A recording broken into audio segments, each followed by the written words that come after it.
A continuación, Niñez, Salud y Sociedad. Clasificación A. Apto para todo público.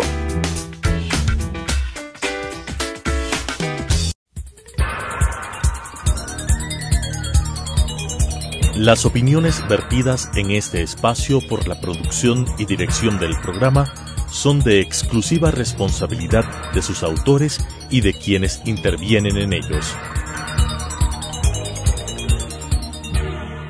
Telesucesos Canal 29 UHF presenta Niñez, Salud y Sociedad, un programa que trata sobre los cuidados iniciales, el crecimiento y el desarrollo de los niños.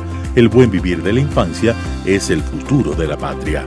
Con la conducción del doctor Gabriel Ordóñez. Niñez, Salud y Sociedad. Con un atento saludo empezamos un programa más de Niñez, Salud y Sociedad.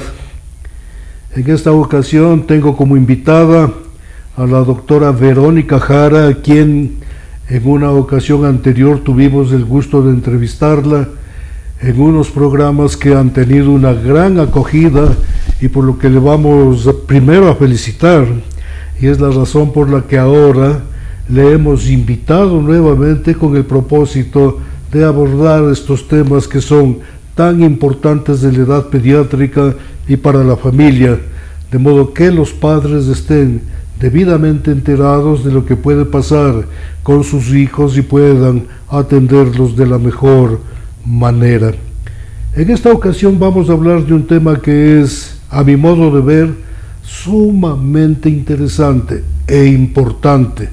Vamos a hablar de las emociones en la edad infantil, cómo los vamos a manejar, cómo vamos a identificar sus trastornos, cómo podemos ayudar a que el niño y su familia caminen de la manera más armónica posible.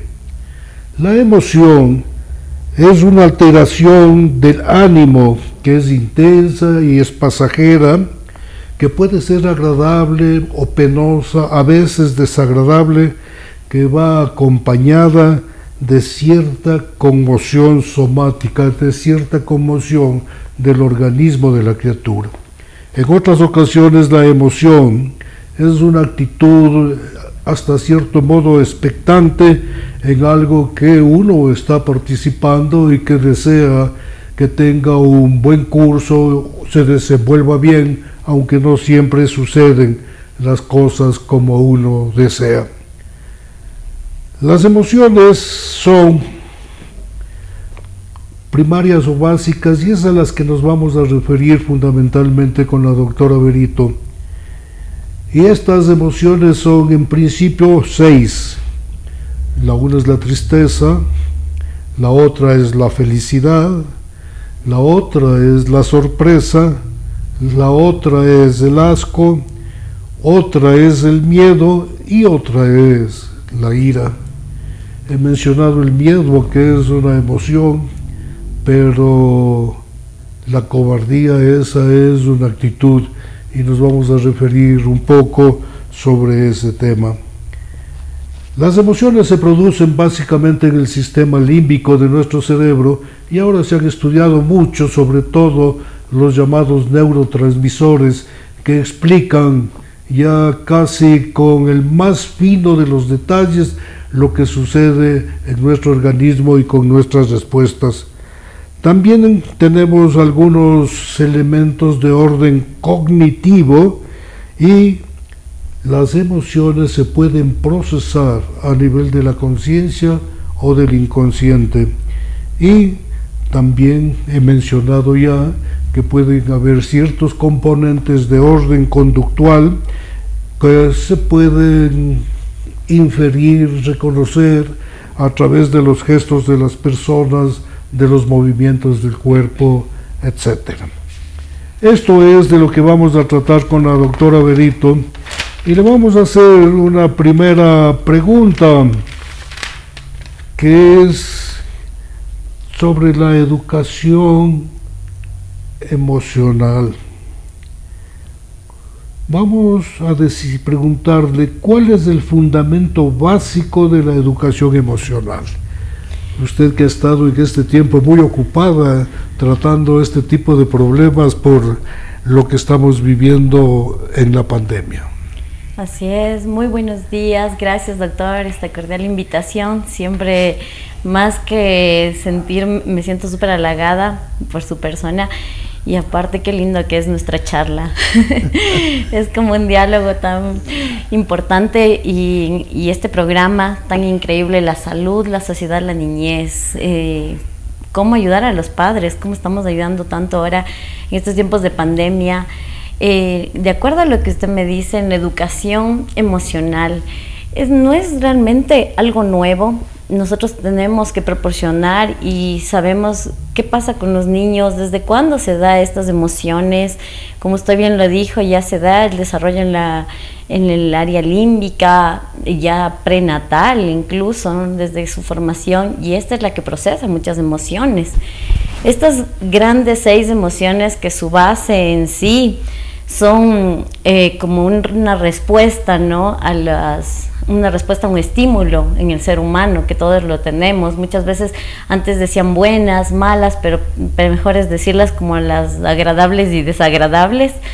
Creo que en cierta forma son respuestas que nos ayudan también, así como la tristeza, como la ira, como las menciona el doctor, a procesar y a ser mejores. Entonces, a la verdad, el término de educación emocional, estamos diciendo cómo queremos educar, es proyectarnos, repartir conocimientos, pero cómo es importante y clave que la educación cambie y demos de paso importante a la niñez en sus emociones, ¿no? Que en las escuelas, en los procesos de aprendizaje ahora, influya la emoción del niño. Porque un niño con más emoción da más atención y estando, como vemos, hasta en los procesos hormonales, con todas esas hormonas en desarrollo y mejor a flote, se produce mucho más la captación del aprendizaje. Entonces eso la base de la educación emocional, el que no solo es de la escuela, parte desde la casa, el que los padres, desde cuándo dan esa parte emocional, desde la lactancia, desde esa conexión de hacerle esos cariños, esos gestos al bebé, de esa conexión de mírame, de que le mire fijo. Entonces desde ahí se está creando, aparte del vínculo, un lazo de reforzar la educación emocional. Muchas veces puede haber, hay estudios, ¿no?, que con la lactancia los niños son más inteligentes, y muchas veces en la educación nos remitimos mucho a la parte cognitiva, y creo que es muy importante base, primero cuando decimos incluso ver las emociones de los niños. Si mandamos a evaluar a un niño, que primero fijarnos más que un coeficiente intelectual, fijarnos en sus emociones, en cómo él se siente, y por eso ahora ya existen diversos libros, diversas técnicas, pero esa es la parte de la educación emocional, influir en el niño, en sus emociones, ayudarle a conocerlas, a regularse y a sobresalir de ellas, ¿no?, sean buenas o malas. Usted se ha referido, y con toda la propiedad del caso, a estos efectos que pueden las emociones causar en el organismo de las personas. Ahora es tan frecuente escuchar entre los jóvenes que les gusta descargar la adrenalina, y que les gusta vivir la adrenalina, y que les gusta tener emociones de esa naturaleza que les ponen a veces al filo de las emociones mismas. ¿Cuál es su opinión al respecto? Creo que debemos ayudarles a conocer las emociones, a que los niños, si estas son interiorizadas, ellos obviamente se reconozcan cómo se sienten. Los padres tenemos que siempre abordar preguntándoles, ¿no? Siempre, ¿qué pasa? ¿Por qué te gusta eso? Porque muchas veces ellos pueden guardarse, y de esa manera, al no sacar sus emociones, tienen que expresarlas, tienen que saber manifestarlas. Creo que en estos movimientos y de adrenalina deben tener su control, debes tener su control, y muchas veces muchos chicos las quieren hacer por un desborde de probar más, ¿no? Ya sea que tienen interacción con los juegos, con pantallas, con cosas que ya provocan una gran estimulación o sobrecarga de dopamina y de muchas en sí hormonas, que adrenalina. Entonces ellos siempre buscan más y más la aventura, pero si nosotros desde pequeños, desde que sabemos que ya empiezan a los 36 meses a medir el peligro y sabemos poner pautas de alarma, de vigilar en nuestros hogares, a la vez de enseñarles a compartir sus emociones, creo que podemos detener esa parte. Hay etapas del neurodesarrollo donde se da el freno del cerebro, como por ejemplo en la adolescencia, donde sabemos que tenemos que saber llegar a hacer acuerdos con los hijos, ¿no? La educación no es la misma que antes, ¿no? Que antes era como que la letra, el refrán, se aprende con sangre, entra. Entonces creo que es importante abordar tanto el tema en los centros educativos,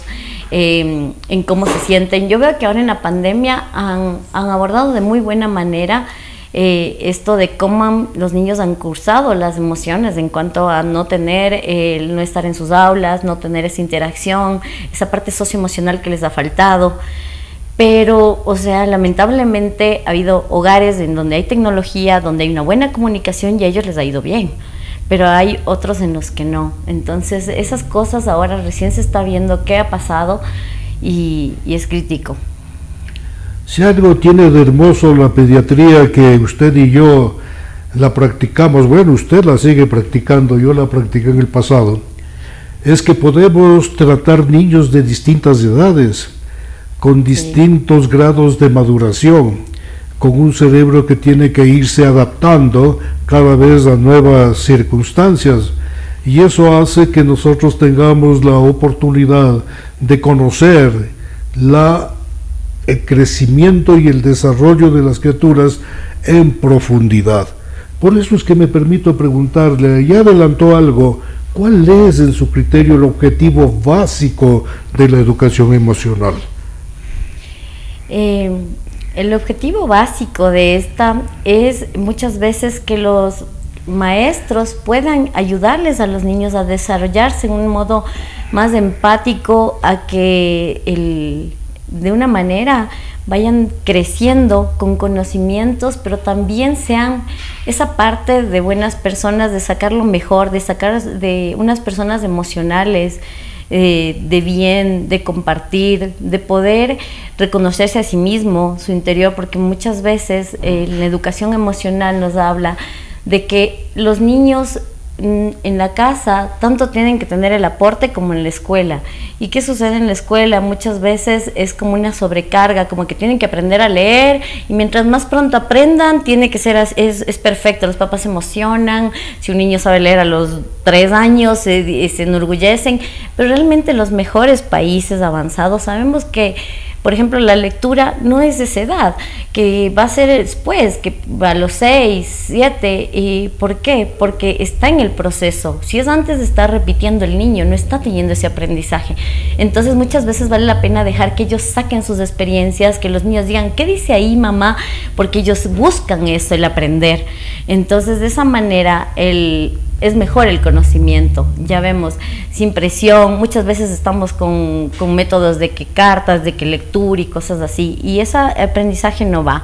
Ahora, si nosotros reconocemos las emociones, sabemos que, como mencionamos, la ira es muy buena, porque su base va a ser que nos ayude a salir de algo, de un episodio feo, de angustia o de un mal estado o de algo malo que nos puede suceder. Y obviamente tanto se muestra físicamente como también luego nos ayuda a estar a la defensiva y ser más cautos y más precavidos de algo que pueda suceder, ¿no? Así como la alegría, a mantenerla, compartirla. Y la tristeza, imagínense, la base de la tristeza es que podemos pedir ayuda. O sea, cuando estamos mal, sentir esa tristeza. A los niños debemos enseñarles que nos digan qué sucede, qué pasa, y que poder de esa forma, bueno, ahora vamos a conversar qué herramientas podemos tomarlas, pero sabemos que la tristeza nos va a ayudar a procesar algo triste, algo feo, desagradable, y la mejor forma es de sacarlo. El miedo, muchas veces esa furia, esa ira, que si los niños se contienen pueden luego expresar a golpes, y un mal procesamiento sería ese, ¿no? Entonces el buen procesamiento de una emoción es cuando el niño la enfoca, la dibuja, o a la vez ya la puede expresar a su familia, a los amigos, y sale adelante, ¿no? Y se vuelve a ser resiliente, que va bien en la vida y en su futuro. Usted ha dicho algo que es en extremo interesante, puesto que ahora se ha establecido una suerte de competencia entre distintos hogares y pretenden que sus niños aprendan cosas que deberían aprender más tarde. Lo de la lectura usted ha mencionado, y quieren que los niños a los 3, 4 años ya estén leyendo de corrido, como que si eso fuera una manifestación clara de talento, cuando no lo es. Y hay países como Finlandia, estas cosas empiezan a los 6, 7 años, en realidad, a prestarle la atención para que el niño lea. Esto de los niños tiernos de los 3, 4, 5 años de edad, que viven un mundo tan especial, que en ocasiones ellos tienen sus fantasías, que ellos se hacen sus amigos imaginarios, que hacen ciertos diálogos con ellos, que el papá, que la mamá a veces se preocupan. ¿Cree usted que hay razón para que ellos estén preocupados por estas cosas? No, creo que es mágico, eso es imaginación, y esa imaginación les lleva a los niños a la creatividad. Y cuando hacemos eso, por ejemplo, como cuando realizaron en cierta escuela de Finlandia, como bien menciona el doctor, hicieron un estudio donde hicieron el día de que la semana que no hay juguetes. No existen los juguetes se fueron en vacaciones. Entonces los niños tenían que crear sus juguetes, con ayuda de padres, con ayuda de los maestros. Entonces, ¿qué se consiguió? Que el niño genere una imaginación, una creatividad. Creo que son procesos que debemos detener y no acelerar. Está ya dicho por estudios que cuando aceleramos los procesos tanto de lectoescritura o queremos pensar por más a nuestros hijos, no es el niño que va a ser el más inteligente. Bueno, sabemos que la inteligencia es la rapidez para aprendizajes, para aprender, para el conocimiento, pero estos niños llegan a los 7 y tienen un declive, porque obviamente no viven esta parte de la imaginación, de ser más creativos. Entonces, como padres tenemos que ir abordando el desarrollo. Obviamente un papá no viene con un manual, pero de a poco y sabiendo cómo va, o sea, ayudarle a ser más seguro, ayudarle a que suba esas gradas solo, a que gatee, a que muchas cosas las pueda valerse, y trabajar más en la parte del desarrollo que sería adaptativa, ¿no? De cómo me adapto al medio, de cómo puedo comunicarme, o puedo un niño compartir sus juguetes, que sería mucho más importante que esos conocimientos. Si algo puede encontrarse de bueno en la pandemia, ha sido esta oportunidad que han tenido los padres de pasar más tiempo con sus hijos, de conocerlos mejor, de hacer lo que usted ha dicho, apoyarlos, ayudarlos para que vayan consiguiendo parte de sus ilusiones en una forma más segura. Entonces, ¿qué le aconsejaría usted a un padre, a una madre, para que se involucre en las fantasías de su hijo? ¿Hasta qué punto puede diferenciar una fantasía de algo que no reúne esas características? ¿Qué les aconsejaría a los padres? A los padres sentir todo. El amor es la clave, como usted siempre lo dice en muchas charlas. Claro. La verdad es que las sensaciones se crean por imitación. El niño más imita y aprende de lo que hace el padre que de lo que escucha. Entonces, un niño puede escuchar maravillas: pórtate bien, hazlo bien, come todo, no estés triste, no tienes que llorar, o cosas así. Pero realmente el niño procesa esas emociones cuando ve y tiene a su padre como ejemplo para una imitación. Entonces, creo que lo más importante es que si queremos buenas emociones, demos tiempo, demos buenos momentos. Yo muchas veces veo que los padres han tenido sobrecarga tenaz, y también lo he vivido, pero creo que es importantísimo ver esa parte, como usted dice, buena de la pandemia, donde los papás han conocido más a sus hijos, donde han dicho, ay, esto lo ha sabido hacer, o ya cuánto arman rompecabezas, o comparten esas cosas con un material concreto, esos juegos, y de esa imaginación, como cuando jugamos a que somos bomberos, a que la parte de imitación es clave. Entonces los papás que sienten otra vez la niñez, que de paso esa emoción de compartir, porque las edades van pasando y los tiempos son únicos. El niño que tiene esa fantasía luego de los 5 no los va a tener a los 7. Ya va a cambiar y va a decir, ya no existe el ratón o cosas así. Entonces la fantasía es mágica, así que sus padres tienen que aprovechar, disfrutar de sus hijos y saber que no existen niños más inteligentes, menos inteligentes, sino que solo existen niños diferentes, que todos los niños son diferentes.